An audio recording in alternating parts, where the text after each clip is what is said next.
Saint-Cloud, 10 novembre 1799. Le ciel est bas, gris, l'air chargé de tension. La vallée de la Seine, à l'ouest de Paris, est sous contrôle militaire strict. Grenadiers aux grilles, dragons dans les allées, artillerie prête à verrouiller chaque accès. Par sécurité, les 2 conseils ont été transférés ici. Une sécurité qui tient de la stratégie. Bonaparte ne porte pas de couronne, mais détient le vrai pouvoir, celui des ponts et des routes. Du carrousel de Neuilly à Sèvres, la capitale est une île gardée, coupée du monde. Au Conseil des 500, préside son frère Lucien. Chez les anciens, siègent des hommes décidés à en finir avec le Directoire. Quelques kilomètres séparent Paris de Saint-Cloud, où se décide le destin de la France. Les 18 et 19 Brumaire, 9 et 10 novembre, ne sont pas que des dates. Ce sont les coordonnées d'une opération chirurgicale pour renverser un régime épuisé par la guerre, les dettes et la faim. Dans quelques heures, les débats deviendront des cris et un geste soudain changera l'histoire sans un coup de feu. Mais comment un jeune officier corse, élevé parmi cartes et canons, est-il arrivé jusque-là ? Et surtout, que se passera-t-il lorsque les portes de l'Orangerie se refermeront derrière lui ?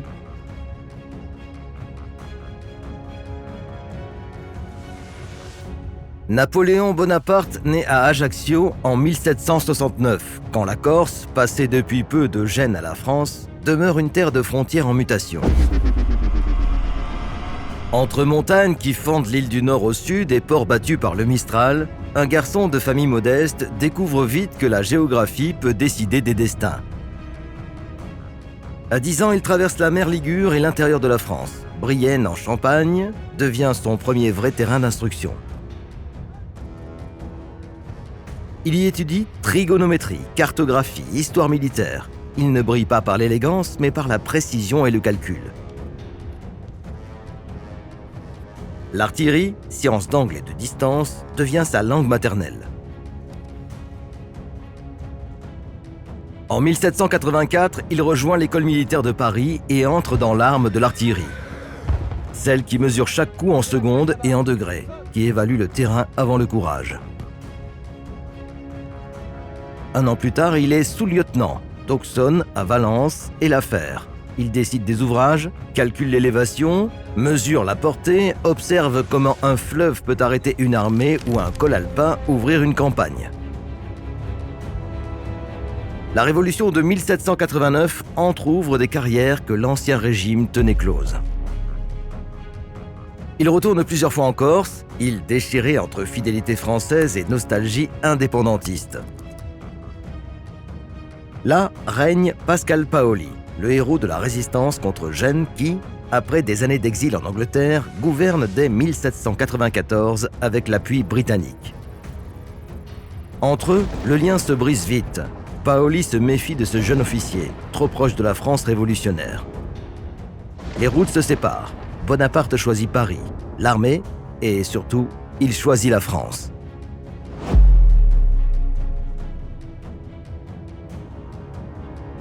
Le savais-tu? La plupart des personnes qui regardent nos documentaires ne sont pas encore abonnées. Si tu aimes l'histoire et les cartes animées, rejoins notre communauté. Laisse un like et abonne-toi pour ne manquer aucun des prochains épisodes. Toulon, hiver 1793. La flotte britannique utilise le grand port méditerranéen comme avant-poste stratégique. La ville, couverte par des batteries côtières et des hauteurs dominant la rade, paraît imprenable. Bonaparte étudie la courbure des collines et le rayon de tir, concentre l'artillerie sur la petite Gibraltar, le fort Mulgrave et sur l'Aiguillette, brisant la défense qui verrouille l'accès à la rade. Ces hauteurs en main françaises, les canons dominent le port. La flotte ennemie est contrainte d'évacuer. Pour la première fois, son nom se lie à un changement de carte. La Méditerranée occidentale perd une base navale hostile à la France. La récompense est la promotion au grade de général de brigade, à 24 ans seulement. L'année suivante, dans le chaos thermidorien, il est arrêté. On l'accuse d'être trop proche des Jacobins déchus. L'accusation tombe en quelques semaines et il reprend son commandement. En 1795, à Paris, vient l'épreuve décisive. Le 13 Vendémiaire, 5 octobre, une insurrection royaliste marche contre le gouvernement. Bonaparte place les batteries entre l'église Saint-Roch, la rue Saint-Honoré et les Tuileries, croisant les feux sur les voies d'accès. La mitraille disperse les assaillants en quelques minutes. Sauf qui peut. Plus qu'une victoire militaire, la carte de la capitale change. Les points névralgiques passent sous contrôle de l'armée. Le Directoire, sauvé, lui confie le commandement de l'armée de l'intérieur. L'année suivante, il obtient le commandement de l'armée d'Italie.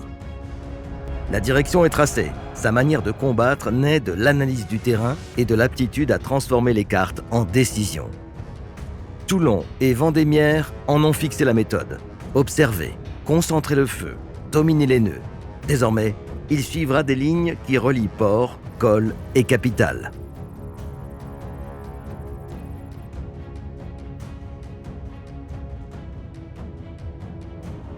En 1796, il reçoit le commandement de l'armée d'Italie, déployée entre la Ligurie et les Alpes.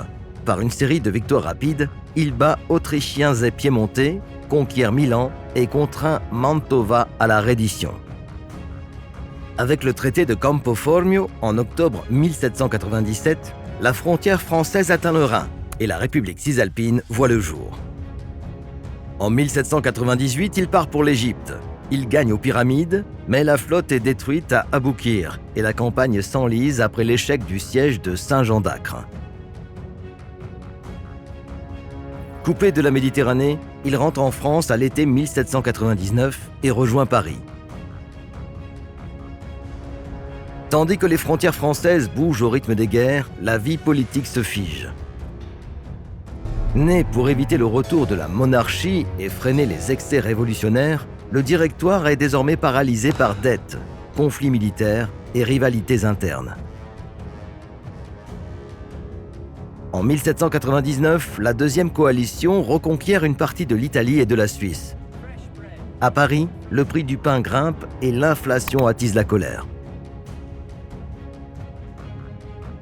Emmanuel Sieyès, directeur et homme d'idées, est convaincu qu'il faut une épée, un général capable d'imposer une nouvelle constitution.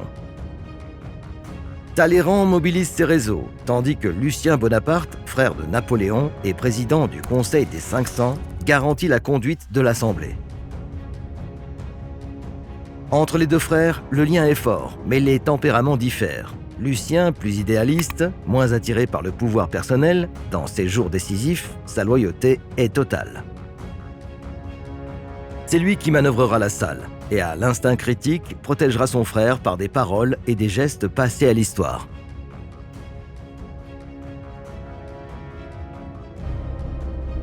Le plan, simple mais décisif, prévoit d'éloigner les députés du centre de Paris, où la foule peut peser sur les décisions, et de les réunir à Saint-Cloud, hors les murs. C'est le 18 Brumaire du calendrier révolutionnaire, 9 novembre 1799. Le matin, le Conseil des Anciens approuve le transfert et confie à Napoléon le commandement de toutes les troupes de l'Île-de-France. Les unités se mettent aussitôt en mouvement, occupant les points névralgiques, les Tuileries, le Carrousel, les ponts sur la Seine et les principaux accès de la capitale. En quelques heures, Paris est sous contrôle militaire.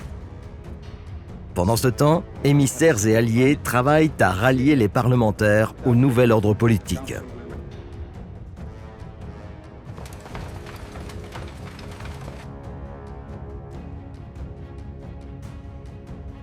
Quand dans l'après-midi, les deux conseils arrivent à Saint-Cloud, le cadre du coup d'État est déjà en place. La ville est isolée, le pouvoir militaire aux mains de Bonaparte et toute possibilité de défendre le Directoire a disparu.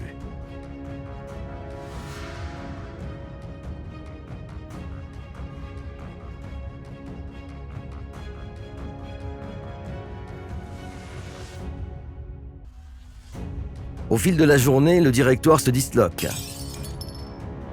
Barras, conscient que le coup est irréversible, démissionne. Sieyès et Ducos, déjà acquis à Napoléon, se retirent officiellement du gouvernement. Ne restent que Goyer et Moulin, hostiles au projet, neutralisés, surveillés et limités dans leurs mouvements, ils ne peuvent organiser aucune riposte. Quand tombe le soir, la capitale est calme.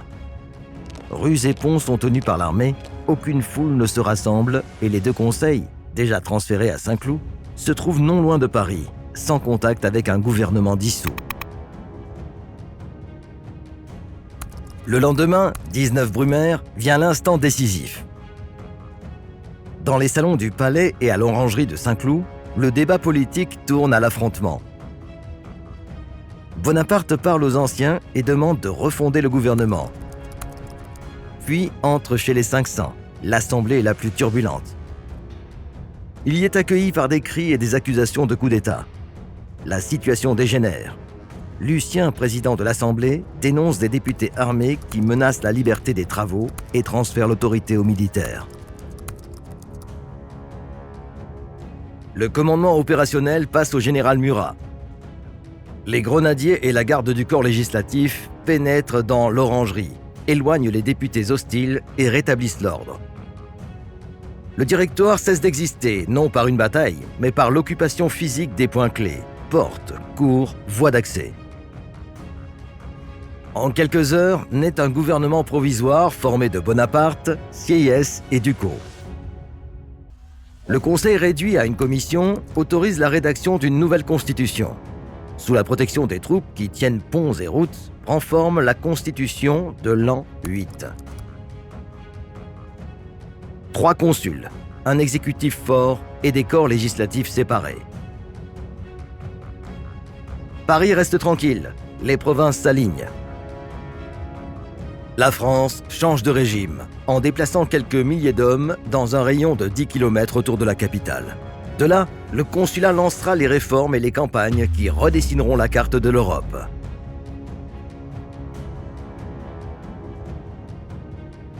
Pour consolider le pouvoir, le nouveau régime doit vite obtenir des succès militaires.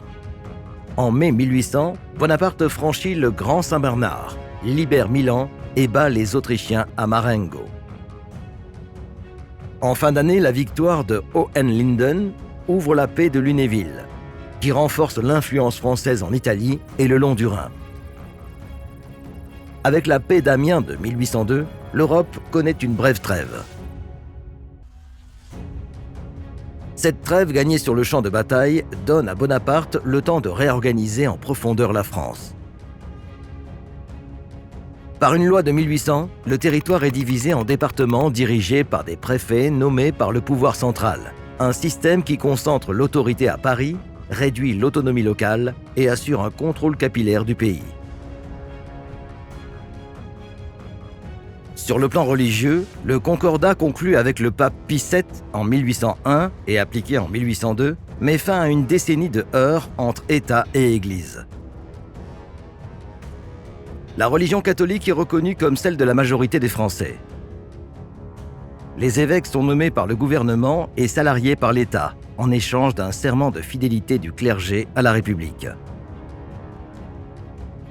En économie, la création de la Banque de France offre une base stable au crédit et aux finances publiques, tandis qu'en 1803, l'instauration du franc germinal fixe un système monétaire solide, adossé à un contenu précis d'or et d'argent, apte à résister à l'inflation. Sur le fond de l'instruction, naissent les lycées, écoles secondaires destinées à former la future élite civile et militaire. Dans la même logique, la Légion d'honneur voit le jour, ordre du mérite récompensant officiers, fonctionnaires et citoyens distingués au service de la nation, quelles que soient leurs origines sociales. En 1804, la réorganisation de l'État trouve sa forme définitive dans la loi. Le 21 mars, entre en vigueur le Code civil, recueil organique réglant propriété, contrat, mariage, succession et droits individuels. Conçu pour être clair et stable, il deviendra le modèle juridique d'une grande partie de l'Europe, diffusée dans les territoires contrôlés ou influencés par la France. Mais l'année n'est pas seulement celle des réformes, elle marque aussi un tournant politique. Après des complots royalistes contre sa vie et l'arrestation puis l'exécution retentissante du duc d'Enghien, Bonaparte décide de transformer le consulat en monarchie impériale. Le 18 mai, le Sénat proclame officiellement l'Empire, scellant la fin du gouvernement collégial. Le sommet arrive le 2 décembre à la cathédrale Notre-Dame. Devant le pape Pie VII, convoqué pour consacrer la cérémonie, Napoléon accomplit un geste promis à la légende. Il prend la couronne des mains du pontife et se la pose lui-même sur la tête, signe que son autorité ne dépend de personne, pas même de l'Église.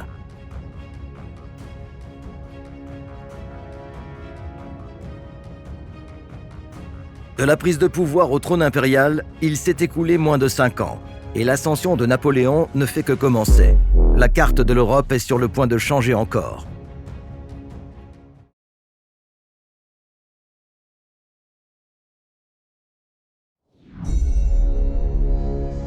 En mars 1796, Napoléon Bonaparte n'a que 26 ans, quelques mois de célébrité et une armée d'environ 40 000 hommes mal nourris et mal équipés.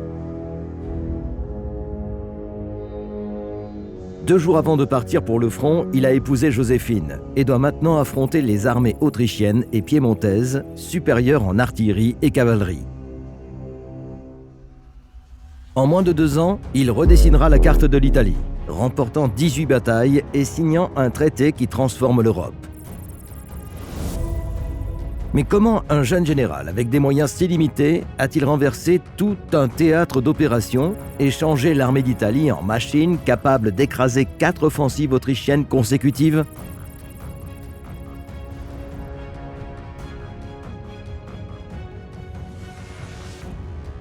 En mars 1796, le nord de l'Italie est une mosaïque d'États aux intérêts contraires.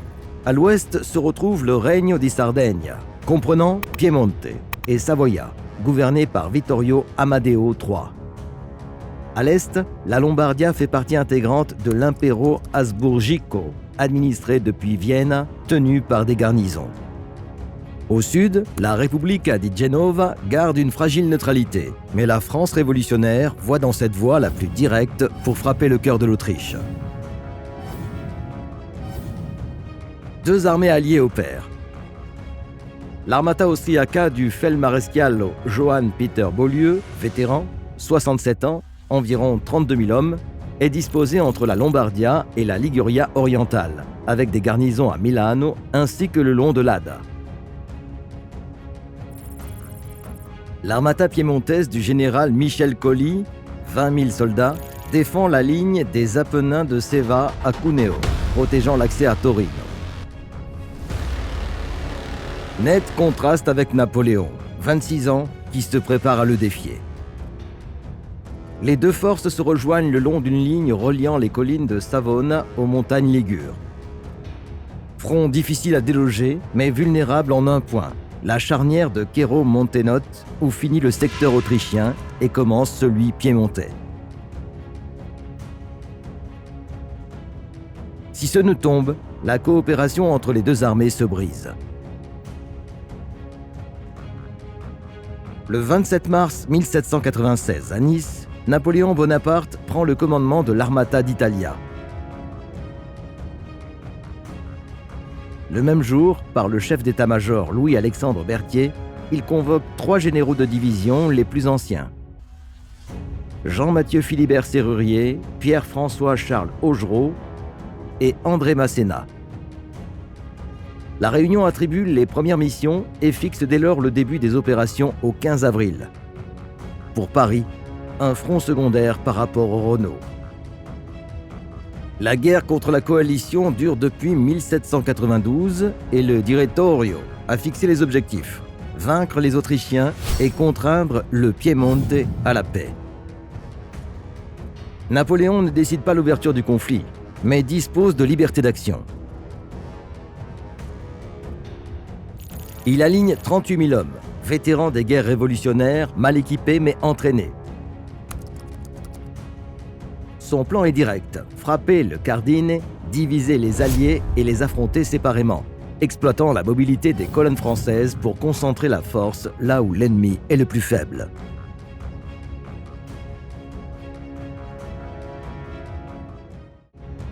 Après avoir pris le commandement à Nice, Napoléon déplace rapidement le quartier général à Albengue, puis le 9 avril à Savone. L'objectif est de frapper Carcare, point faible du Gond austro-piémontais, afin de séparer définitivement les Alliés. La manœuvre principale prévoit que la division Masséna descende du col de Cadibona vers Carcare et rejoigne la division Augereau en marche depuis Finale Ligure via Tovo San Giacomo pour une attaque combinée. Parallèlement, Serrurier doit se porter vers Ormea pour engager le flanc piémontais, tandis que les généraux Macca et Garnier, avec 6800 hommes, se dirigent sur Coni pour détourner Colli. Sur le front méditerranéen, une partie de la division La Harpe reçoit l'ordre de prendre Sassello, tandis que le reste coopère avec le général Jean-Baptiste Cervoni à la tête d'une brigade établie à Voltri. Il menace Gênes et fait croire à une attaque directe contre la ville. Le 15 avril est fixé comme date de départ des opérations, mais un imprévu change tout. Le 11 avril, le feld-maréchal Beaulieu, inquiet de la faiblesse de la brigade Cervoni à Voltri, prend les devants. 2 colonnes autrichiennes passent par le col de la Bocchetta et le col du Turchino pour tourner la position française, tandis que le général Jean-Pierre de Argento, subordonné autrichien de Beaulieu, doit descendre des collines vers Savone pour isoler Masséna et La Harpe. En nette infériorité numérique, Cervoni ordonne une retraite ordonnée pour éviter des pertes inutiles. Pour Napoléon, c'est l'occasion de frapper. Il connaît désormais la position de Beaulieu et sait que le commandement autrichien mettra du temps à rejoindre les Piémontais. Il décide donc d'anticiper l'attaque de 4 jours et de lancer l'opération sur Montenotte. Le 12 avril, les divisions La Harpe et Masséna affrontent les troupes d'Argento aux abords de Quero Montenotte. En ligne, environ 13 000 Français contre des détachements autrichiens nettement inférieurs en nombre et dispersés sur le terrain. L'assaut français est rapide et coordonné. Le front ennemi cède et la ligne de liaison entre Autrichiens et Piémontais est rompue. Les pertes restent limitées, quelques centaines de chaque côté, mais l'impact stratégique est immense. Le Gond n'existe plus. Beaulieu et Colli sont contraints de combattre sur des axes séparés, tandis que Napoléon peut appliquer sa tactique favorite, concentrer des forces supérieures contre un seul adversaire à la fois.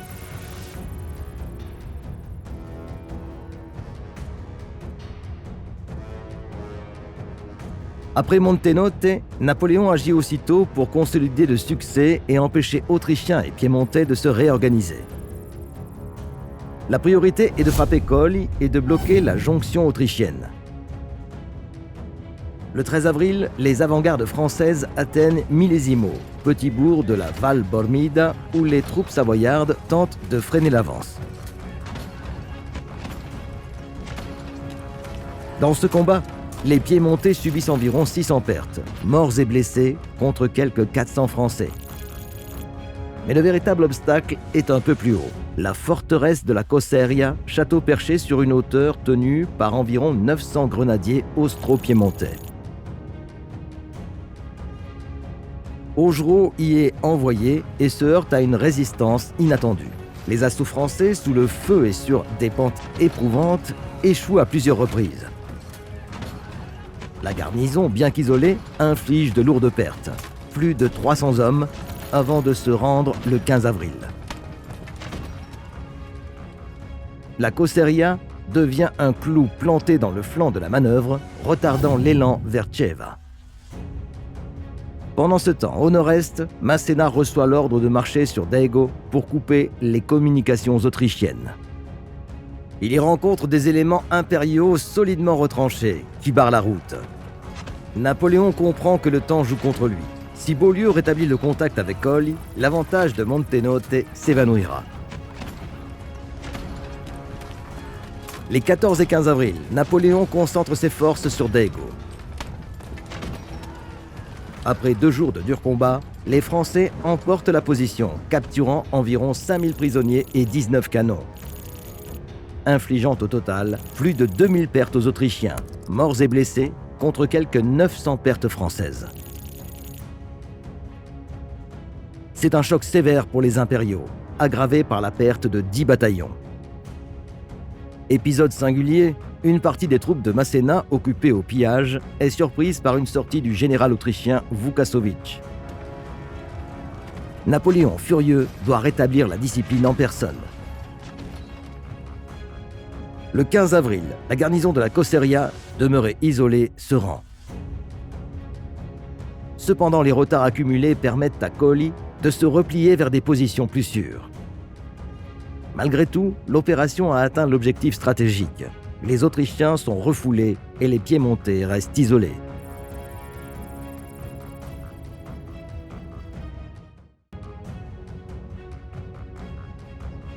Après les succès de Montenotte, Millesimo et Dego, Napoléon concentre son attention sur le général Colli et l'armée piémontaise, encore déployée pour défendre Ceva.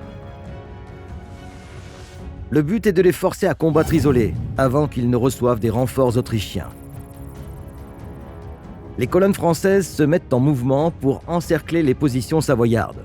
Le 16 avril, une première reconnaissance offensive inflige environ 150 pertes aux Piémontais et une cinquantaine aux Français, signe que Colli entend défendre avec ténacité.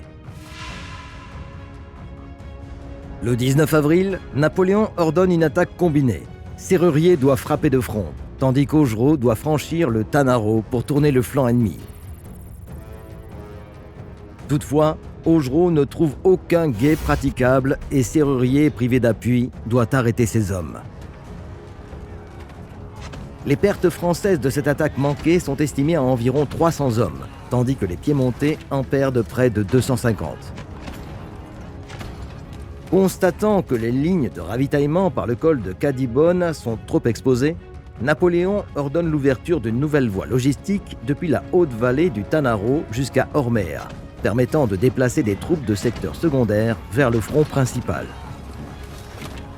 Cette décision en apparence secondaire garantit aux Français de maintenir un rythme opérationnel supérieur à celui des Piémontais, même en zone montagneuse et difficile.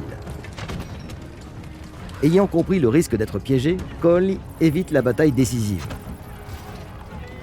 Dans la nuit du 20 au 21 avril, il retire son armée vers Mondovi, perdant toutefois environ 200 hommes lors d'accrochages d'arrière-garde. La retraite, quoique ordonnée, laisse la voie libre aux Français pour approcher la plaine piémontaise.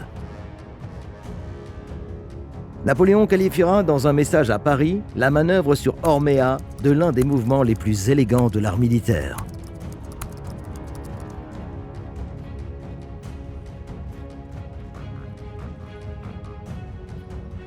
À l'aube du 21 avril 1796, l'arrière-garde piémontaise de Colli est rejointe par la cavalerie française le long de la retraite vers Mondovi. La poursuite est serrée. La cavalerie perd toutefois le général Henri-Christian Michel Stengel, mortellement touché au combat, coup dur pour l'armée d'Italie. Le général Sérurier est le premier à engager l'ennemi. Les Piémontais, environ 8000 hommes, sont bien postés le long du Tanaro et protégés par des terrains vallonnés. Napoléon ordonne une attaque coordonnée. L'infanterie fixe le centre, tandis que des unités mobiles tentent de tourner le flanc droit savoyard. En quelques heures de combat, les Français, près de 12 000 hommes, infligent à l'ennemi environ 800 pertes, morts, blessés et prisonniers, en subissant quelques 600 pertes. La rupture de la ligne survient lorsque l'infanterie française s'empare de positions élevées, dominant les voies de retraite vers Cuneo. Pour éviter l'encerclement, Colli ordonne la retraite générale vers la plaine. Dans la confusion, une partie de l'artillerie piémontaise est abandonnée et capturée. La prise de Mondovi livre aux Français des magasins pleins de vivres, munitions et équipements, réduisant drastiquement les difficultés logistiques. Selon certains officiers, les rations distribuées les jours suivants furent les plus abondantes vues depuis le départ de Nice.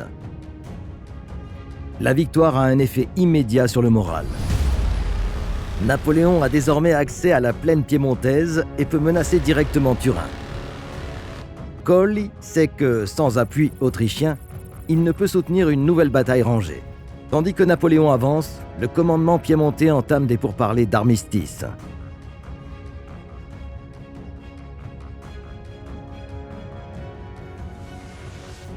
Après Mondovi, l'armée d'Italie marche rapidement sur Turin.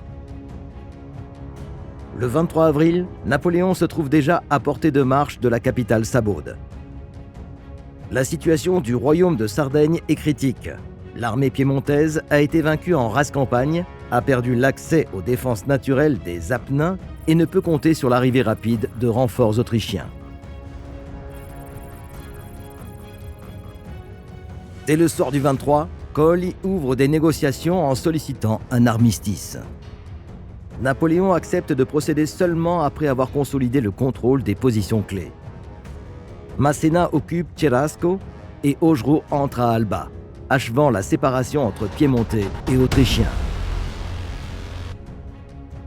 Le 28 avril 1796, Victor Amédée III signe l'armistice de Cherasco. L'accord prévoit la cession de Cuneo, Ceva et Alexandrie, ainsi que l'octroi du libre passage aux troupes françaises vers la Lombardie autrichienne. En pratique, le Piémont sort de la guerre et Napoléon obtient la sécurité totale de son flanc occidental.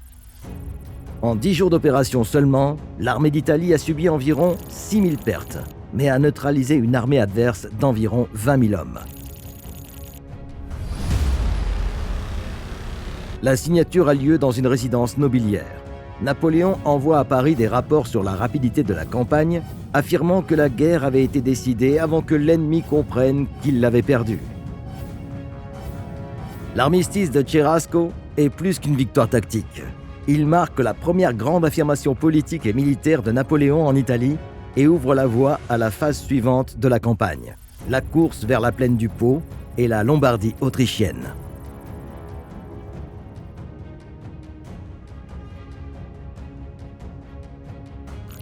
En 10 jours d'opération, Napoléon Bonaparte a transformé une armée mal équipée en une force capable d'infliger une défaite décisive au royaume de Sardaigne. Avec Cherasco, le Piémont sort de la guerre, le flanc occidental de la France est sécurisé et les portes de la plaine du Pô sont grandes ouvertes. C'est le premier grand pas d'une campagne qui changera pour toujours la carte politique de l'Italie. Devant Napoléon se dresse maintenant le Pô, les arrière-gardes autrichiennes et un défi appelé à devenir légende, le pont de Lodi.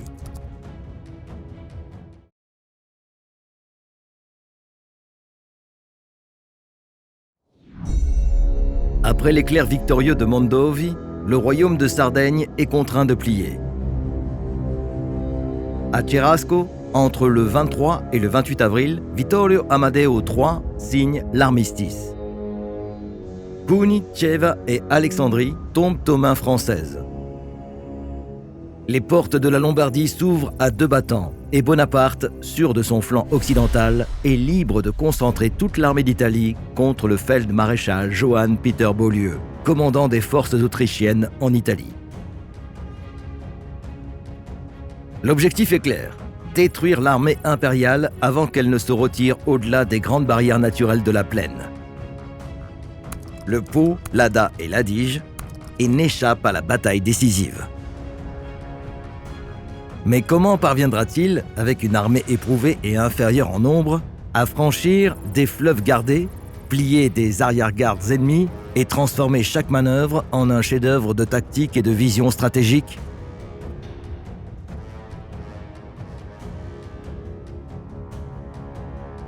Le 28 avril, il ordonne à la Harpe de marcher sur Aquiterme, distante d'environ 45 km à vol d'oiseau, en suivant la vallée de l'Hérault. Mais des mutineries dues à la faim ralentissent la colonne. Elle n'arrivera que le 30, lorsque les impériaux se sont déjà soustraits au risque d'encerclement. Pour garder le rythme et assurer le ravitaillement, Bonaparte concentre 39 600 hommes entre Tortone, Alexandrie et Valenza sur le Pô. Il met alors en scène une double feinte. Depuis Valenza, il fait avancer des patrouilles vers les gués les plus proches, simulant un passage immédiat. Au nord, il laisse filtrer des nouvelles d'un possible franchissement du Tessin pour se diriger directement sur Milan. En réalité, la marche principale est orientée vers l'est, sur Plaisance, où le fleuve est moins surveillé. Un déplacement de plus de 60 km qui le conduit à débarquer sur la rive nord du Pô, loin des défenses attendues, obligeant Beaulieu à hâter son repli derrière l'Adda, puis sur l'Adige.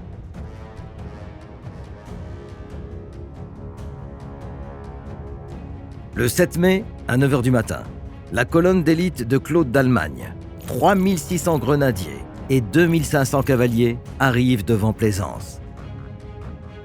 Là, les Français réquisitionnent barques et chalands locaux pour construire en quelques heures un pont de bateaux, capable de supporter le passage de l'infanterie, de la cavalerie et de l'artillerie.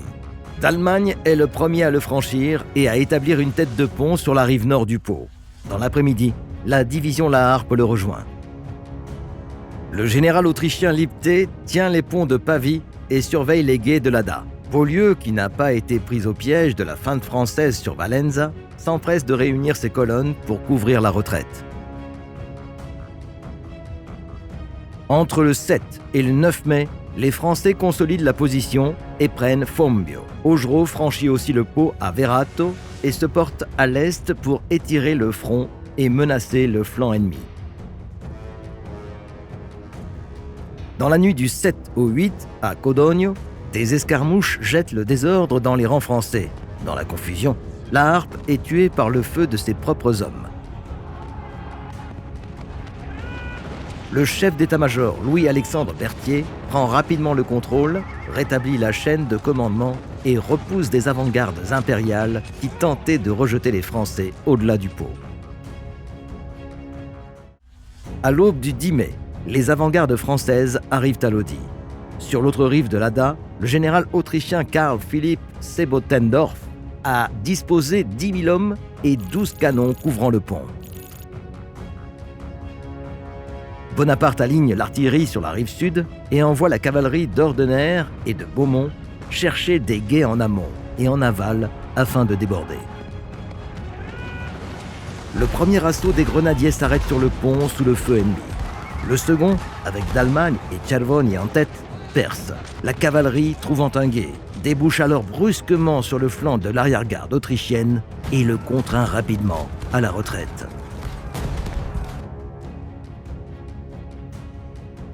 La victoire de Lodi n'anéantit pas l'armée de Beaulieu, mais ouvre pleinement l'entrée de la Lombardia.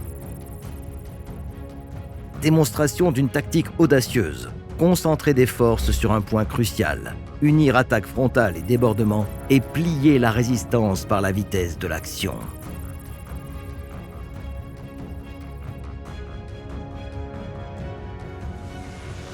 Cinq jours après Lodi, le 15 mai, Bonaparte entre à Milan. La ville ouvre ses portes sans combattre, mais le Castello Sforzesco reste aux mains autrichiennes et continue de résister. Ces jours-là, une nouvelle inattendue arrive de Paris. Le Directoire veut partager le commandement de l'armée d'Italie avec le général Kellermann. La proposition irrite Bonaparte, qui menace de démissionner. Le Directoire fait marche arrière et le 21 mai, lui renouvelle sa pleine confiance, envoyant aussi 10 000 hommes de renfort. Alors qu'il prépare la marche contre Beaulieu, Napoléon doit faire face à un problème intérieur. Les 25 et 26 mai, des insurrections éclatent, vite réprimées à Milan et à Pavie. À Binasco, un bourg au sud de la capitale, les rebelles sont dispersés et des maisons incendiées. L'objectif est de rétablir rapidement l'ordre et de garantir la sécurité des communications et des approvisionnements. La crise intérieure résolue, Bonaparte manœuvre contre Beaulieu, qui a déployé ses 28 000 hommes au-delà du Minchio, le flanc gauche protégé par le lac de Garde et le flanc droit par le Pô. Le 30 mai, Bonaparte lance l'opération décisive pour forcer le fleuve. Il ordonne une fausse offensive avec Peschiera del Garda pour y attirer l'attention autrichienne, tandis que le véritable coup frappe plus au sud, à Borghetto, près de Valeggio sul Mincio, où le passage est moins défendu. Franchit le pont de Borghetto, les avant-gardes françaises balaient les défenses locales et ouvrent la brèche. Les Autrichiens surpris se replient précipitamment derrière l'Adige pour éviter l'encerclement. Profitant de la rupture, Masséna entre à Vérone. Serrurier prend Castelnuovo del Garda et se porte sur Mantoue, tandis qu'Augereau progresse vers le nord-est pour couvrir le flanc gauche du dispositif français. Mantoue, entouré de lacs et protégé par de solides remblais, est l'une des places fortes les plus puissantes d'Italie et contrôle l'accès direct au Tyrol. Bonaparte veut s'en emparer d'emblée. Le 3 juin, il confie à Serrurier environ 10 000 hommes pour investir la ville, où sont retranchés près de 12 000 Autrichiens. La plaine lombarde est désormais presque entièrement française, mais l'armée autrichienne n'est pas détruite. Vienne prépare une contre-offensive depuis le Tyrol pour rouvrir la route de Mantoue.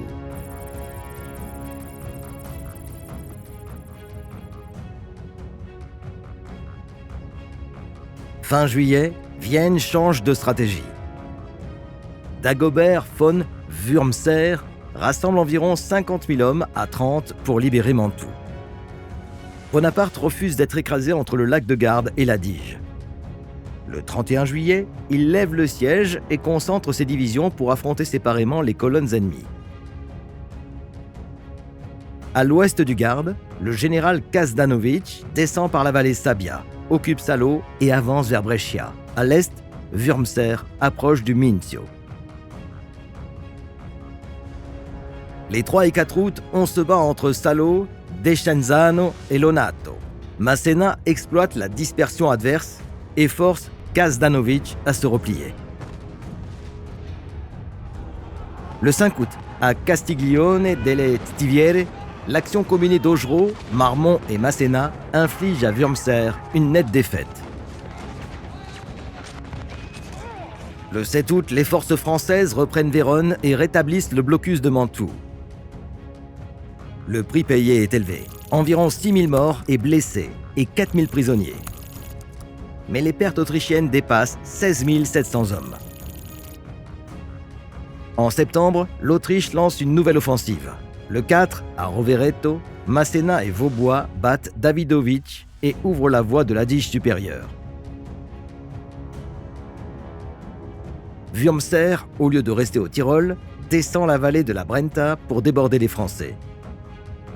Le 7 septembre, Augereau dépasse Primolano. Le 8, à Bassano del Grappa, les Français rompent les défenses et scindent l'armée autrichienne en deux. Une partie se replie vers le Frioul, l'autre, avec Wurmser, file sur Mantoue.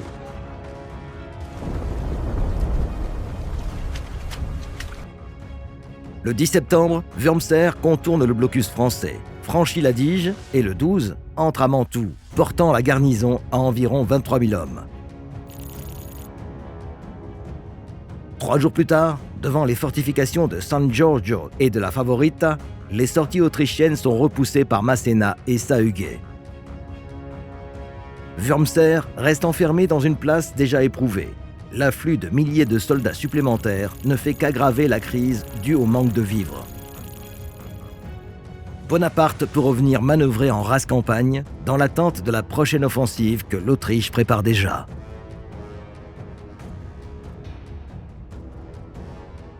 Au début de novembre, l'Autriche confie la 3e offensive à Joseph Alvinci von Berberek, maréchal d'artillerie expérimenté, appelé à remplacer Wurmser après les revers de l'été.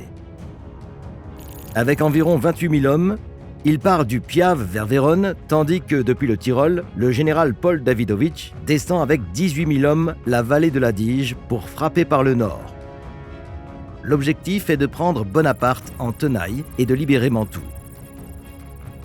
Bonaparte doit répartir ses forces. Il charge Vaubois de contenir Davidovich, déploie Masséna entre Vicenze et Bassano et garde Augereau en réserve autour de Vérone. Le 6 novembre, lors de la seconde Bassano, quelques 19 500 Français butent sur les divisions d'Alvinci et sont repoussés, subissant environ 3 000 pertes contre 2 800 autrichiennes. Le lendemain, à Cagliano, Davidovich inflige à Vaubois une lourde défaite, 4400 pertes françaises contre 3500 autrichiennes. Bonaparte rappelle des troupes vers Vérone pour empêcher la jonction des deux colonnes ennemies. Le 11 novembre, les avant-gardes d'Alvensi entrent à Caldiero. Le 12, sous la pluie et la grêle, Bonaparte tente une attaque frontale. Masséna à droite, Augereau à gauche. Les positions autrichiennes, appuyées sur village et hauteur, tiennent bon. À la fin de la journée, les Français comptent environ 1800 pertes, dont 800 prisonniers et 2 canons contre 1300 autrichiennes. La victoire de Caldiero donne à Alvensi l'illusion de détenir l'initiative.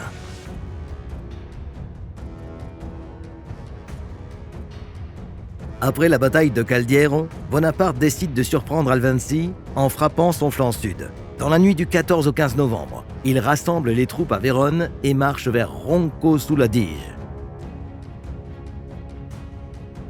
À l'aube, il construit un pont de bateaux et fait passer le fleuve à environ 18 000 hommes, entrant dans l'étroite bande de terre entre l'Adige et l'Alpone. Un dédale de digues et de canaux où le terrain marécageux gêne le mouvement des masses et peut annuler l'avantage numérique autrichien. La bataille se déroule en 3 jours. 15 novembre, premier jour. Augereau progresse le long de la digue vers le pont d'Arcole, mais le feu des positions autrichiennes l'arrête. Pour tourner l'ennemi, Bonaparte envoie le général Gueux avec 3000 hommes chercher un gué à Albaredo. En fin d'après-midi, il entre à Arcole.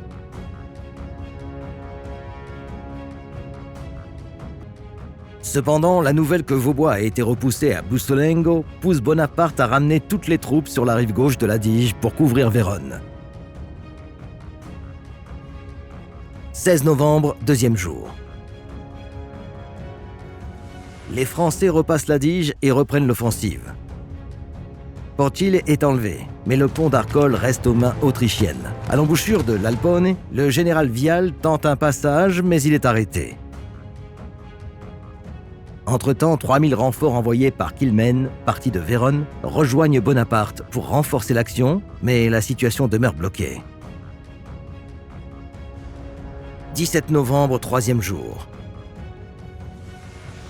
Bonaparte veut clore la bataille par un coup décisif. Il prépare l'action finale pour rompre les défenses d'Arcole et forcer Alvensi à la retraite.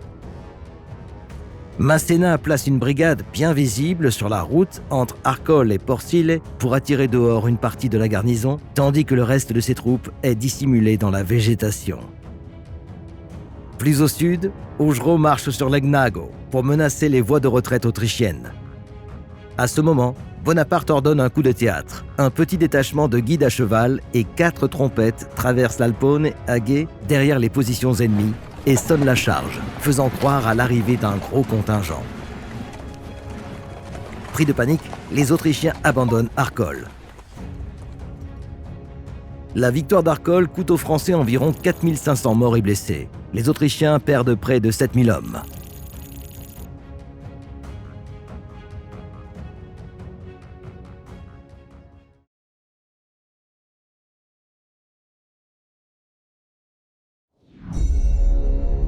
En quelques mois, Napoléon a balayé le Piémont, conquis la Lombardie, isolé Mantova et imposé des traités à ducs et papes. Pourtant, l'armée d'Italie était mal équipée et presque toujours numériquement inférieure. Sa force ne tenait pas aux moyens, mais à une manière nouvelle de faire la guerre. Rapidité des marches, division souple capable de se rejoindre en un éclair, usage sans scrupule du terrain et volonté d'anéantir l'adversaire, non de simplement le refouler. Avec ces tactiques, il a ouvert une brèche à travers l'Adige, le Tagliamento et les Alpes juliennes, poussant l'armée d'Italie jusqu'en Carinthie et provoquant même la chute de la millénaire République de Venise.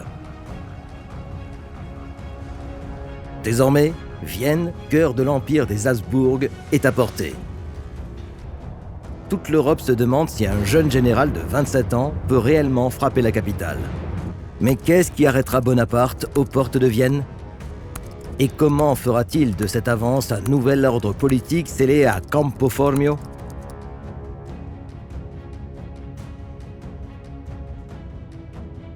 Après Arcole, l'Autriche ne cède pas. Mantova est encore assiégée et Vienne prépare une ultime tentative pour la sauver. L'hiver n'arrête pas les armées. Tandis que les pourparlers échouent, l'émissaire français Henri Clark ne parvient pas à faire fléchir l'empereur, décidé à ne pas traiter tant que Mantova ne sera pas ravitaillé. Le feldmaréchal Joseph Alvinzi prépare une 4e offensive. S'il parvient à rompre le siège, la guerre repart. S'il échoue, le nord de l'Italie restera français. Début janvier 1797, Napoléon dispose d'environ 34 000 hommes en campagne et de 10 000 autres occupés au siège de Mantova, avec 78 canons. Les Autrichiens, avec 45 000 effectifs, ont la supériorité numérique. Pour couvrir toutes les directions possibles d'attaque, Bonaparte déploie Joubert sur le plateau de Rivoli-Véronèse, Masséna en réserve à Verona, Augereau plus au sud le long de l'Adige et Ray en garde sur la rive occidentale du Garda. Le terrain rend l'épreuve plus dramatique encore.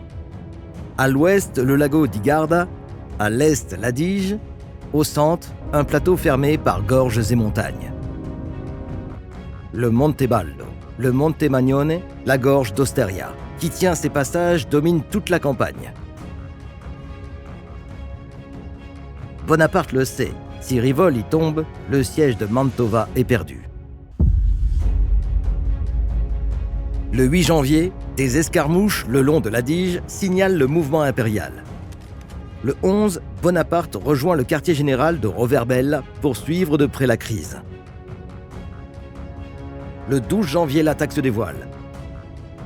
Alvinzi concentre 28 000 hommes sur Rivoli, mais il commet une faute mortelle. Il divise ses forces en 6 colonnes, obligé d'évoluer en terrain difficile et de communiquer péniblement. À l'aube du 14 janvier, les premières avant-gardes autrichiennes accrochent Joubert. Les Autrichiens poussent sur tous les fronts. La gorge d'Osteria cède. Le Monte Magnone est occupé et Lusignan débouche au sud, menaçant les arrières français. La position française paraît s'effondrer. C'est alors qu'un coup heureux renverse tout. Un canon français touche 2 chariots de munitions ennemies. L'explosion sème le chaos dans les colonnes en marche. Leclerc et Lassalle mènent une poignée d'hommes, environ 500, et reprennent la gorge d'Osteria. Bonaparte saisit l'instant. Masséna fond avec les réserves sur les hauteurs et arrête l'avance de Lipte et Koblos, tandis que Ray, arrivant du sud, coupe la route à Lusignan. Le soir du 14, la situation est retournée. D'un piège périlleux, Rivoli devient la tombe de l'offensive impériale. Le lendemain, 15 janvier, Joubert achève la rupture sur les positions de la Corona, tandis que la cavalerie de Murat et Vial barre les cols et bloque la retraite. Le résultat est dévastateur. Environ 3000 morts et 11 000 prisonniers. La bataille de Rivoli n'est pas une simple victoire. C'est la première véritable bataille d'anéantissement de Napoléon. L'armée impériale est détruite, le siège de Mantova est sauvé et l'armée d'Italie se prépare à porter le coup de grâce.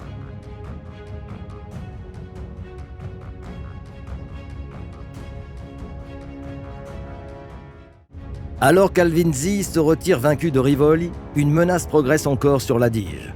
Le général Provera tente un coup désespéré. Avec 9000 hommes, il franchit le fleuve et marche sur Mantova pour rejoindre la garnison de Wurmser. Ultime espoir autrichien de rompre le siège. Le 16 janvier, Provera atteint les faubourgs orientaux, mais le cercle est déjà fermé. À l'ouest se tient Sérurier, qui commande le siège. Du sud remonte Augereau et Bonaparte, revenu de Rivoli, accourt resserrer les taux. En quelques heures, Provera est cerné et contraint de se rendre. La dernière sortie de Wurmser échoue. Mantova demeure complètement isolée.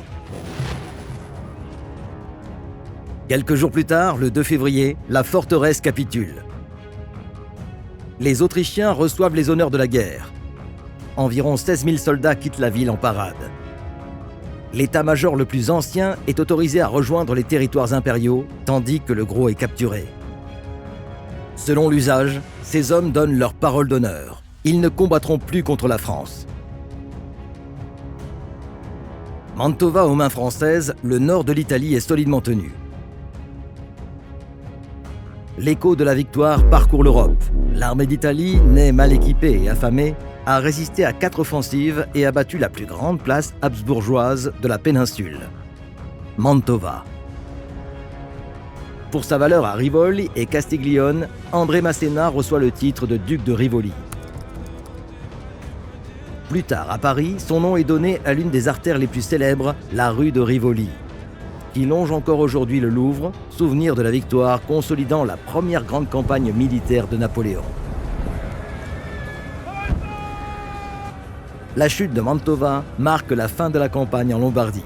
Rien n'empêche Bonaparte de porter la guerre dans les territoires autrichiens.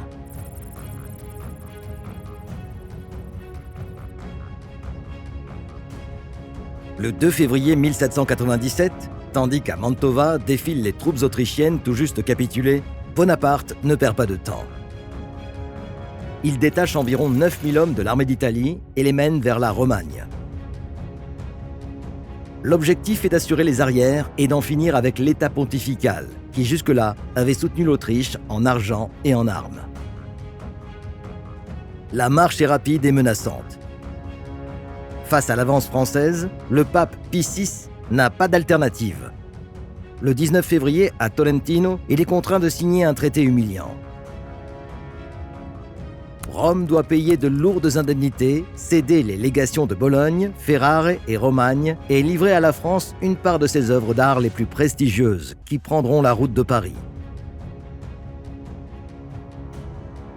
Pour l'armée d'Italie, ce traité a une portée immense. L'arrière est enfin tranquille, les caisses françaises se remplissent et les soldats voient leur peine récompensée par des soldes arriérés. Mais surtout, Bonaparte peut se tourner vers le nord-est avec la certitude de n'avoir plus de menaces dans le dos. Ainsi, tandis que les soldats goûtent le butin et que les officiers expédient à Paris statues et chefs-d'œuvre promis à garnir le Louvre, l'attention du général se fixe sur un objectif plus vaste, l'Autriche elle-même.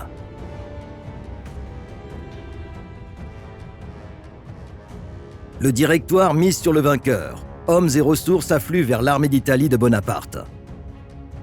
En mars, Napoléon a environ 60 000 hommes sous son commandement. Une armée qui, un an plus tôt, était affamée et mal équipée, désormais prête à porter la guerre au cœur de l'empire des Habsbourg.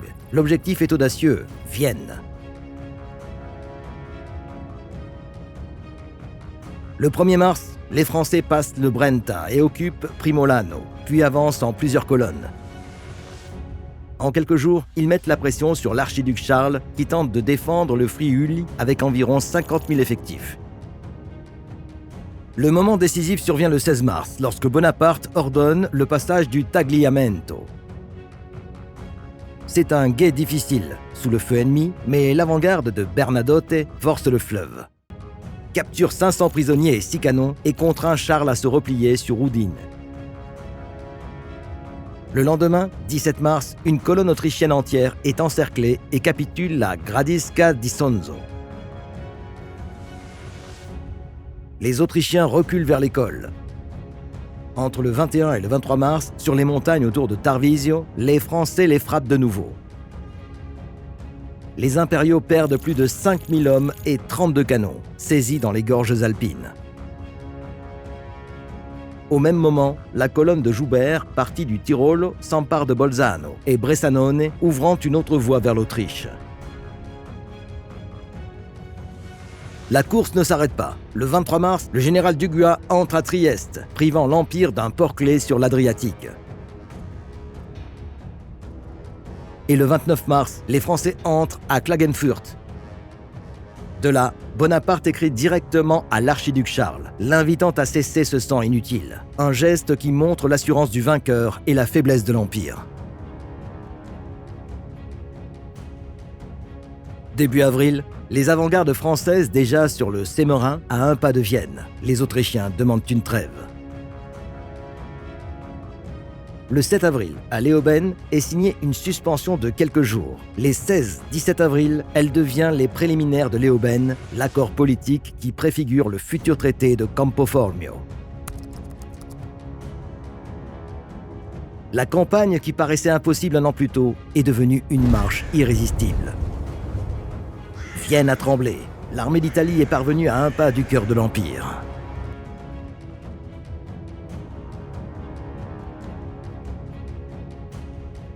Tandis qu'au nord se signent les préliminaires de Leoben, l'arrière de l'armée d'Italie s'embrase.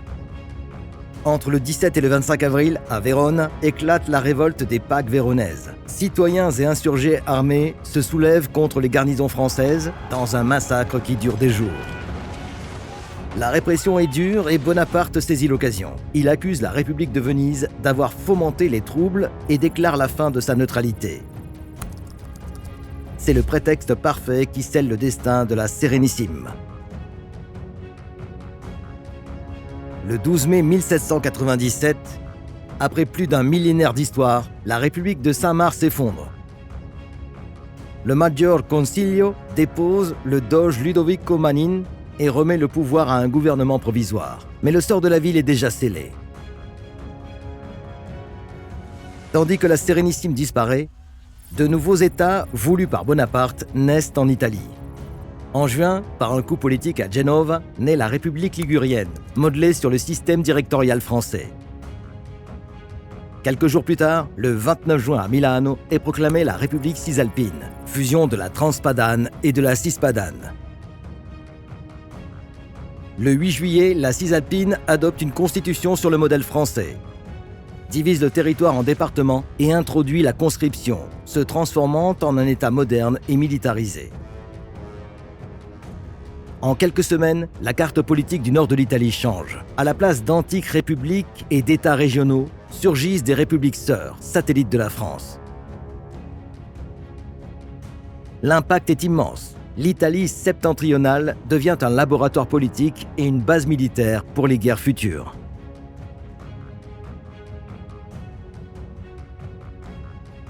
Après des mois de marche et de négociations, on arrive au terme le 17 octobre 1797 à Campo Formio, près d'Udine. Bonaparte et le plénipotentiaire autrichien Gobenzl signent le traité qui clôt la campagne et redessine la carte de l'Europe.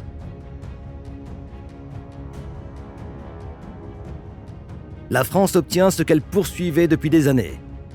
Les Pays-Bas autrichiens, Belgique, la rive gauche du Rhin et la confirmation de son contrôle sur les républiques sœurs italiennes, désormais intégrées à l'orbite française. En échange, l'Autriche reçoit la République de Venise avec l'Istrie et la Dalmatie, ainsi que des compensations en Allemagne.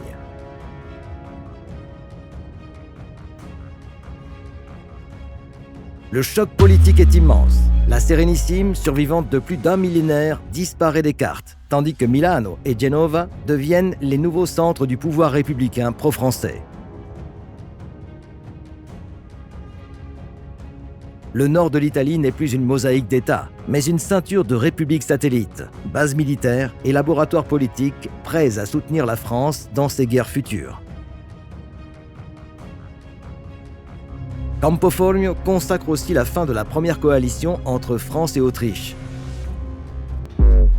L'écho de la victoire de Napoléon traverse l'Europe. En un peu plus d'un an, un général de 27 ans, avec une armée d'abord affamée et mal équipée, a brisé 4 offensives autrichiennes, contraint Mantova à la reddition, plié papes et ducs et poussé ses avant-gardes à un pas de Vienne.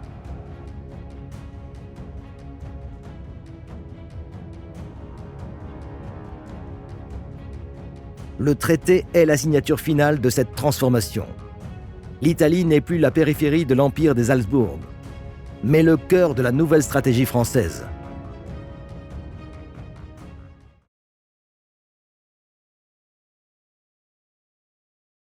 À la fin du XVIIIe siècle, l'Europe était un continent en ébullition, marqué par le bouleversement de la Révolution française et la montée de Napoléon Bonaparte. Napoléon, brillant stratège militaire et leader, étendit rapidement son influence et son contrôle à travers l'Europe. À la fin du siècle, ses campagnes avaient transformé le paysage politique. À commencer par ses victoires éclatantes en Italie. Il conquit de vastes territoires, y compris des parties de l'Autriche, des Pays-Bas et de la péninsule italienne. Ses stratégies audacieuses et son ambition sans relâche firent de la République française une puissance dominante en Europe. L'expansion de l'empire de Napoléon prépara le terrain pour ses grandes ambitions, y compris sa décision de lancer une campagne audacieuse en Égypte. Comprendre ce contexte est crucial pour apprécier pourquoi Napoléon, au sommet de son pouvoir, s'intéressa à cette terre lointaine et ancienne qu'était l'Égypte.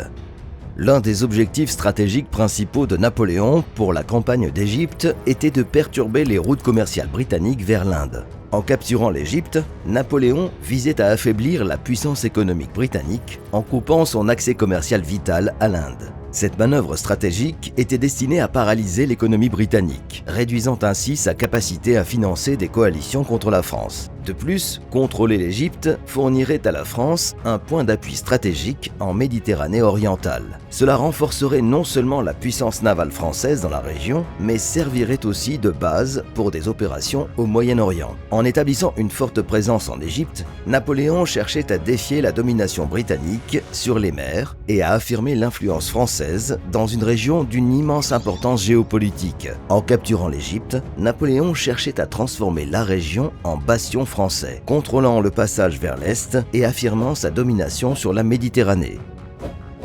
L'Égypte était perçue comme une terre de richesses et de ressources immenses. Napoléon pensait qu'en contrôlant l'Égypte, la France pourrait ouvrir de nouvelles opportunités économiques, incluant des routes commerciales lucratives et l'accès à des ressources précieuses.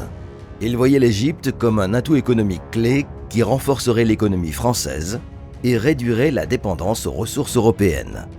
Étendre l'influence française était un objectif clé pour Napoléon. En établissant une forteresse en Égypte, il visait à étendre la puissance française au-delà de l'Europe, jusqu'au Moyen-Orient, une région d'une grande importance stratégique. Le mouvement de Napoléon en Égypte était aussi une attaque préventive contre l'Empire ottoman qui contrôlait la région. Cela affaiblirait les Ottomans et les empêcherait de menacer les intérêts français. En contrôlant l'Égypte, Napoléon voulait projeter la puissance française, contrer l'influence britannique et remodeler le paysage politique régional en faveur de la France.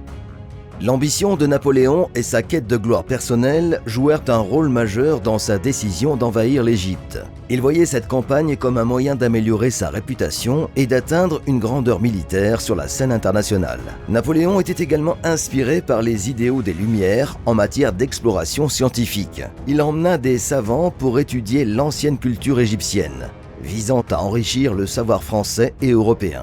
L'Égypte antique, avec son histoire riche et ses monuments magnifiques, fascinait Napoléon et beaucoup d'Européens. Conquérir l'Égypte reliait la France à cette civilisation ancienne, enrichissant son patrimoine culturel.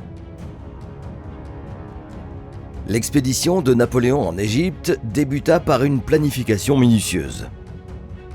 Il rassembla une flotte et une armée de 35 000 soldats, accompagné de plus de 150 scientifiques, ingénieurs et savants. L'expédition quitta Toulon le 19 mai 1798. La flotte traversa la Méditerranée en évitant la Royal Navy britannique sous l'amiral Horatio Nelson, qui patrouillait les eaux.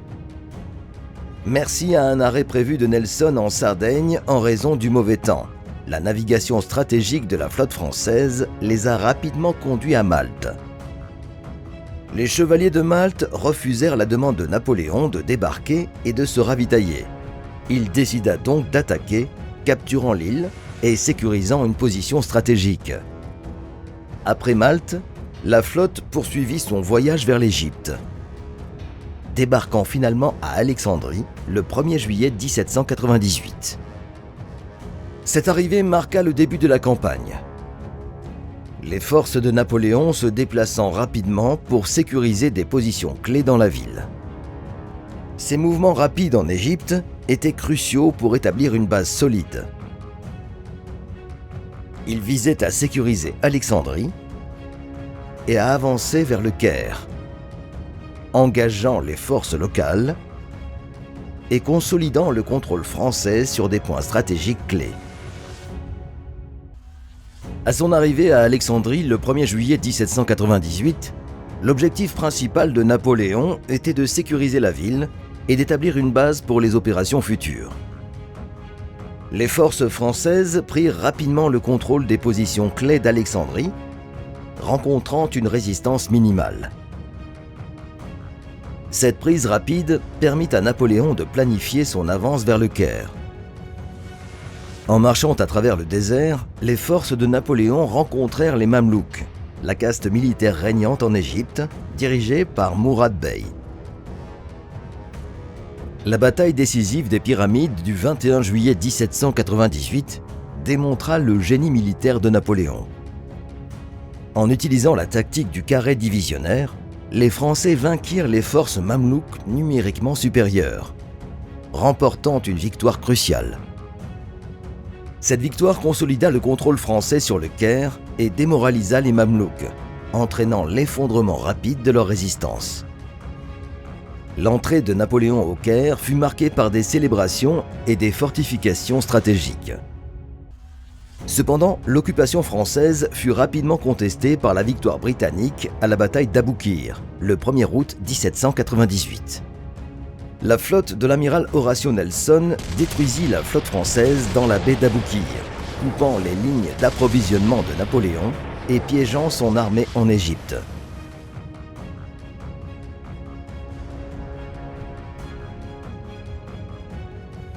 Malgré l'isolement, Napoléon poursuivit ses campagnes en Égypte, cherchant à consolider son contrôle et repousser les contre-attaques ottomanes.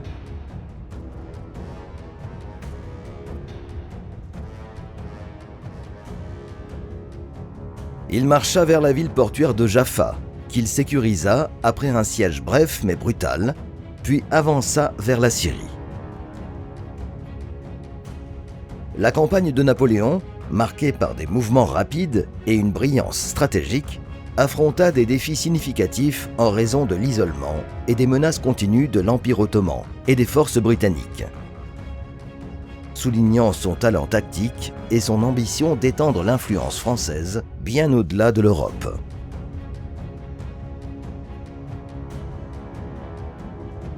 Un aspect unique de la campagne égyptienne de Napoléon fut l'inclusion de la Commission des sciences et des arts, un groupe de 150 scientifiques, ingénieurs et savants.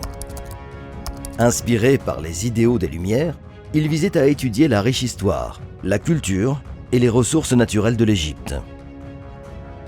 Cette expédition entreprit une exploration complète, cataloguant les monuments anciens, étudiant la flore et la faune et examinant les systèmes d'irrigation du Nil. Leur découverte majeure fut la pierre de Rosette en 1799, clé pour déchiffrer les hiéroglyphes égyptiens. Cet artefact révéla les secrets d'une civilisation ancienne et fut un jalon en égyptologie. Les résultats furent publiés dans Description de l'Égypte, influençant profondément la connaissance européenne de l'Égypte. L'intégration de l'exploration scientifique avec la conquête militaire par Napoléon démontra son ambition d'avancer la connaissance tout en affirmant la domination française. Malgré les succès initiaux, la campagne de Napoléon en Égypte rencontra des défis importants. L'environnement désertique, les maladies et les pénuries de ravitaillement mirent les forces françaises à l'épreuve. La résistance locale et les menaces des Ottomans et des Britanniques compliquèrent la situation. Le revers majeur fut la victoire navale britannique à la bataille d'Aboukir. La flotte de l'amiral Horatio Nelson détruisit la flotte française, coupant les lignes d'approvisionnement de Napoléon et piégeant son armée en Égypte. Isolé et avec des ressources limitées, Napoléon marcha vers la Syrie début 1799 pour anticiper une attaque ottomane. Cependant, la campagne fut marquée par une résistance acharnée, notamment au siège d'Acre, où Napoléon ne put pénétrer les défenses de la ville. Après cet échec, Napoléon rentra en Égypte, se retrouvant dans une situation difficile. Les revers militaires, les maladies et les problèmes de ravitaillement le contraignirent à reconsidérer la faisabilité de maintenir une présence en Égypte. Constatant l'impossibilité de tenir l'Égypte, Napoléon laissa son armée sous le commandement du général Jean-Baptiste Kléber et retourna secrètement en France en août 1799. Son départ marqua la fin de son aventure égyptienne et le début de son focus sur la consolidation du pouvoir en Europe. Bien que marquée par des défis, la campagne égyptienne de Napoléon illustra son ambition et sa réflexion stratégique. laissant un impact durable sur l'histoire militaire française et la connaissance de l'Égypte. Napoléon campagne en Égypte, motivé par des objectifs stratégiques, économiques, politiques et personnels, reste un chapitre important de l'histoire. Bien que finalement infructueuse, elle illustre l'ambition et le génie militaire de Napoléon. Les contributions scientifiques, dont la découverte de la pierre de Rosette, enrichirent la connaissance de l'Égypte ancienne. Malgré des défis et une retraite, la campagne eut un impact durable sur l'histoire militaire française et le patrimoine culturel européen.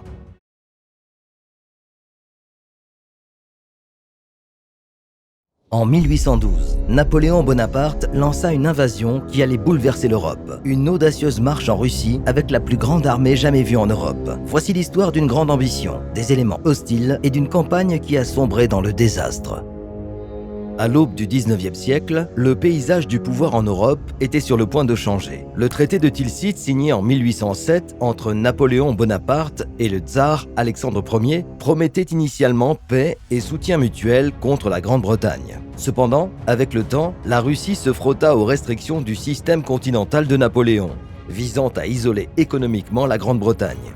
Les tensions dues à ces sanctions économiques commencèrent à apparaître, les marchands russes devenant désespérés sous les conditions de commerce étouffantes. Le défi russe, en continuant le commerce avec la Grande-Bretagne, suscita la colère de Napoléon et souligna le schisme croissant entre les deux empires. Considérant cela comme un défi direct à son autorité et une violation de leur alliance, Napoléon réagit rapidement. En 1812, les relations diplomatiques s'étant détériorées, Napoléon rassembla une immense force pour remettre la Russie en ligne. Ce n'était pas seulement une manœuvre militaire, mais une déclaration de pouvoir visant à sécuriser sa domination sur l'Europe et à punir toute dissidence. En préparation de sa campagne monumentale contre la Russie, Napoléon rassembla méticuleusement la Grande Armée, l'une des plus grandes forces jamais assemblées dans l'histoire. Composée de plus de 600 000 hommes, issus de nombreuses nations sous contrôle français, cette vaste assemblée témoignait de l'aptitude inégalée de Napoléon à mobiliser et commander une coalition militaire diversifiée et étendue.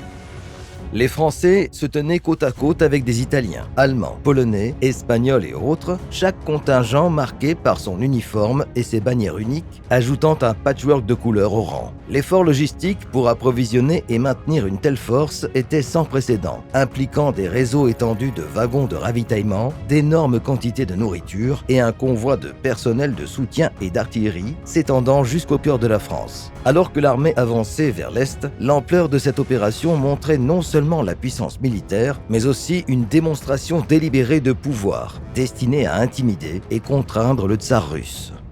Le 24 juin 1812, la Grande Armée traversa le fleuve Niémen, marquant le début officiel de l'invasion de la Russie par Napoléon. Tandis que des dizaines de milliers de soldats franchissaient des ponts de fortune sous couvert de l'obscurité, l'ampleur de la campagne commença à se révéler. La traversée du fleuve avait été méticuleusement planifiée jusqu'au moindre détail, mais symbolisait le premier pas dans un territoire vaste et incertain. La confiance de Napoléon était élevée, alors qu'il dirigeait ses troupes en terre russe, animé par la vision d'une victoire rapide qui sécuriserait les frontières orientales de son empire et affirmerait sa domination sur l'Europe. Cependant, cette traversée initiale, empreinte de grandeur, marquait aussi le début de ce qui deviendrait l'une des campagnes militaires les plus éprouvantes et dévastatrices de l'histoire.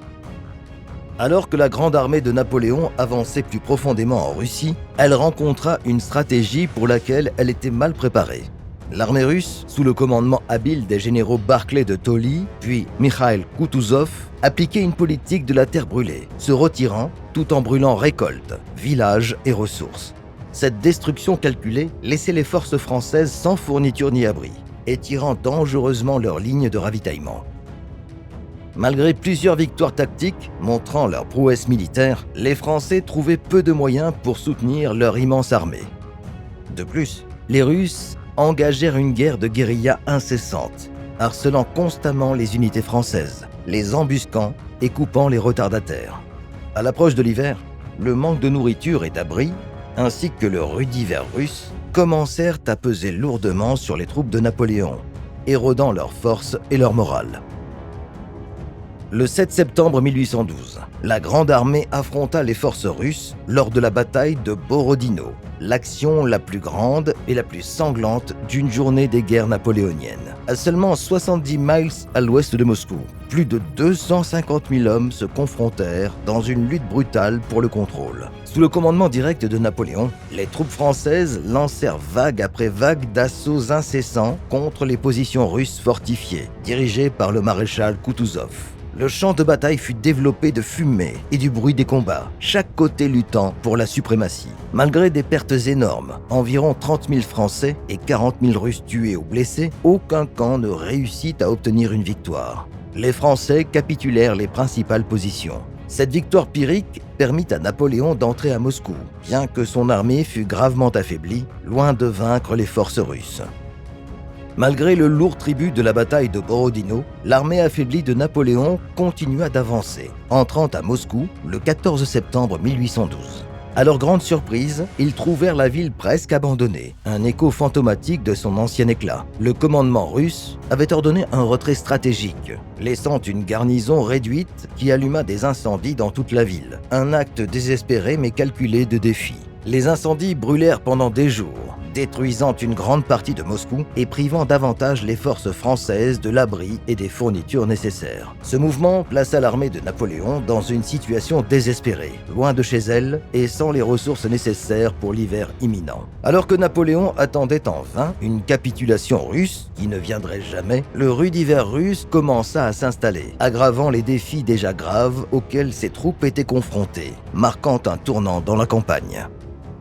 En octobre 1812, avec Moscou en ruine et aucune capitulation en vue, Napoléon fut contraint d'ordonner une retraite. L'ancienne puissante grande armée affrontait son périple le plus périlleux. Alors qu'il se retirait, le froid brutal, les fournitures en diminution et les incessantes attaques de guérilla russes pesaient lourdement sur eux. Les températures chutaient alors que l'armée avançait à travers neige et glace.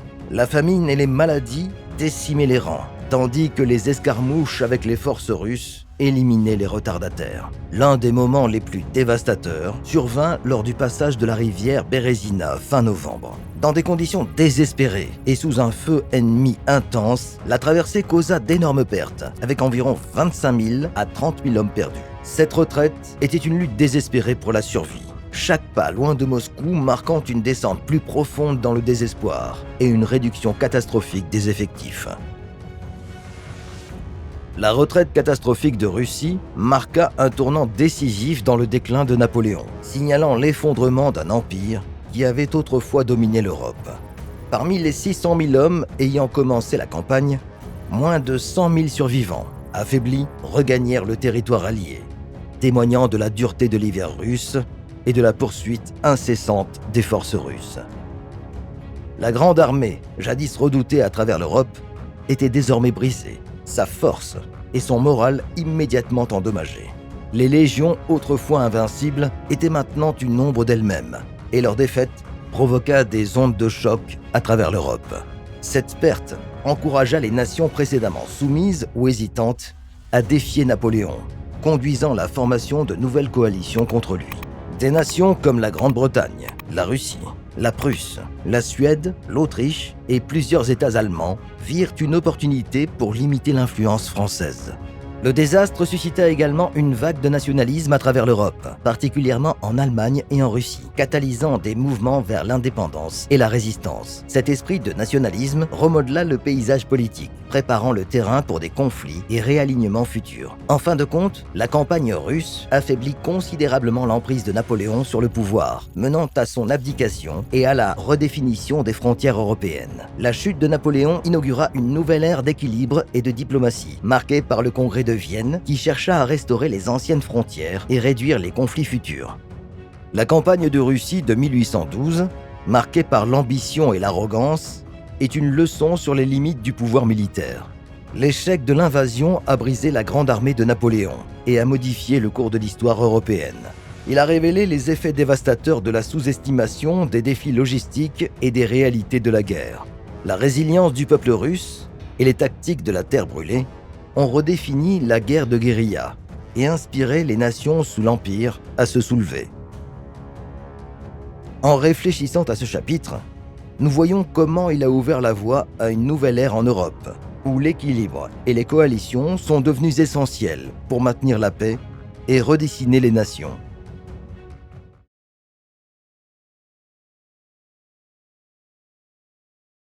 La bataille de Waterloo, décrite par le duc de Wellington comme la chose la plus proche de la défaite que tu n'aies jamais vue, est considérée comme un moment décisif qui a redessiné la politique européenne. Ce conflit a marqué la fin des guerres dévastatrices et a préparé le terrain pour une nouvelle ère de stabilité. Ici, seront explorées les manœuvres complexes et les décisions stratégiques de cette bataille, car chaque mouvement a eu des conséquences significatives pour l'avenir de l'Europe. Au début de 1815, l'Europe était en grande alerte. Le continent avait été secoué par plus de 2 décennies de conflits incessants. Mais avec l'abdication de Napoléon en avril 1814 et son exil sur l'île d'Elbe, une paix fragile avait commencé à s'installer entre les nations. Cette paix, cependant, serait de courte durée. Lors d'une évasion audacieuse en février 1815, Napoléon retourna en France, déclenchant une reprise dramatique du pouvoir connue sous le nom des 100 jours. Débarqué à Golfe-Juan, l'empereur déchu fut accueilli par des soldats et des citoyens en liesse, rassemblant rapidement une armée en marchant vers Paris. En mars, il entra triomphalement dans la capitale française, réclamant le trône sans tirer un seul coup de feu, tandis que le roi Louis XVIII fuyait. Le retour de Napoléon poussa les puissances européennes à agir. Le congrès de Vienne, en session depuis septembre 1814, pour redessiner les frontières et la politique de l'Europe post-napoléonienne, le déclara rapidement hors la loi. En réponse, la 7e coalition se forma, réunissant la Grande-Bretagne, la Prusse, la Russie, l'Autriche et plusieurs petits pays contre lui. Chaque puissance commença à mobiliser ses armées, déterminée à mettre fin à la domination de Napoléon une fois pour toutes. Le positionnement stratégique avant la bataille était crucial. Napoléon savait qu'il devait perturber les forces alliées avant qu'elles ne puissent se consolider. Il visait à séparer les Britanniques, dirigés par le duc de Wellington, et les Prussiens sous le feld-maréchal Gebhard Leberecht von Blücher pour les vaincre séparément. Wellington positionna ses troupes le long d'une crête près du village de Waterloo en Belgique, créant une ligne défensive qui s'étendait du château de Hougoumont à l'ouest à la ferme de Papelotte à l'est. Le choix d'un terrain élevé et de fermes fortifiées renforça sa position défensive. Pendant ce temps, Napoléon concentra ses forces au sud de la ligne de Wellington, près de Charleroi. Son plan était caractérisé par l'audace habituelle. En se déplaçant rapidement, il espérait insérer son armée entre les Britanniques et les Prussiens, vainquant Wellington avant d'affronter les forces de Blücher qui étaient encore en marche. Alors que les deux parties se préparaient pour un affrontement décisif, la scène était prête pour l'une des plus grandes batailles de l'histoire militaire européenne.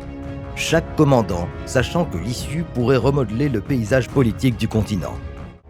Alors qu'il se préparait à la bataille, l'armée de Napoléon, assemblée avec rapidité et précision, comptait environ 73 000 hommes. Cette force comprenait ses fidèles vétérans de divers régiments d'élite, y compris la garde impériale. L'armée était organisée en plusieurs corps, chacun dirigé par des maréchaux expérimentés en qui Napoléon avait une confiance absolue.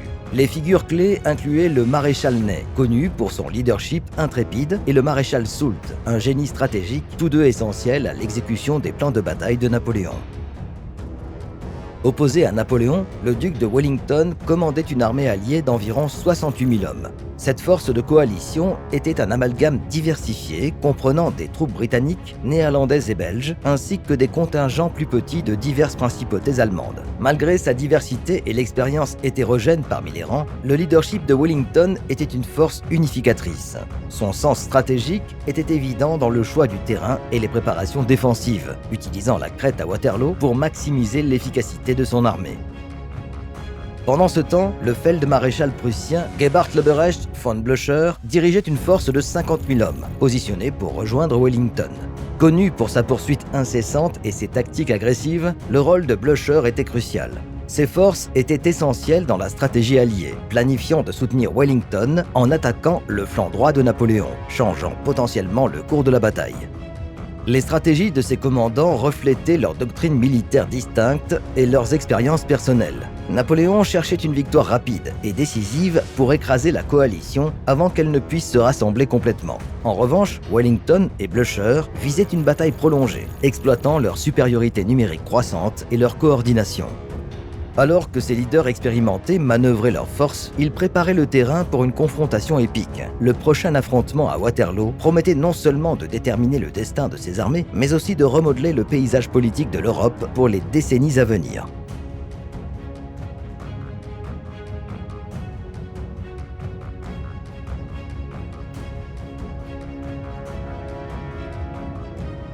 À l'aube du 18 juin 1815, l'atmosphère était tendue.